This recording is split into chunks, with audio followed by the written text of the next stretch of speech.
two kids, 17 years old, Jerry Siegel and Joe Shuster, decided to draw a comic book. Action Comics #1 is one of our greatest cultural ruins because it's the oldest superhero comic. These two kids created an industry.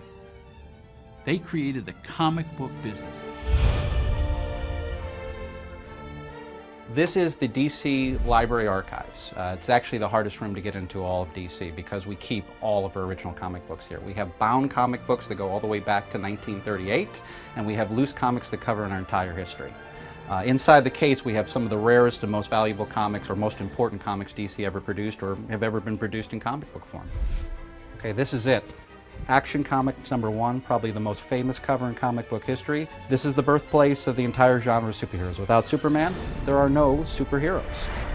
That was the beginning of superheroes in America. That was the beginning of superheroes in the world. Was it important? Nah, wasn't important. It was about this guy in a red and blue outfit, and he jumped over tall buildings in a single bound, and it was just silly. There was no way that Siegel, Shuster, or any of the people at DC had any idea that they were creating something that people would see in movies and radio and television for years to come. Every character in the superhero universe owes a little bit of their DNA to that man right there. It should also be noted that this is a 1940s car. They're a lot heavier than a Volkswagen Bug.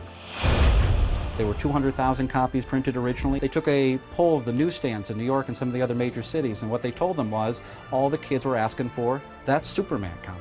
And within 3 months, they sold over 1 million copies of that comic book. 1 million copies. The idea that someone could come along and stand up to the bad guys and be able to toss cars around is the ultimate wish fulfillment of any kid. None of that is possible. It's all BS, okay? But for a kid, it's not. And you find out he's an orphan from a planet, so every kid who feels like an outsider identifies with him. You find out he's Clark Kent.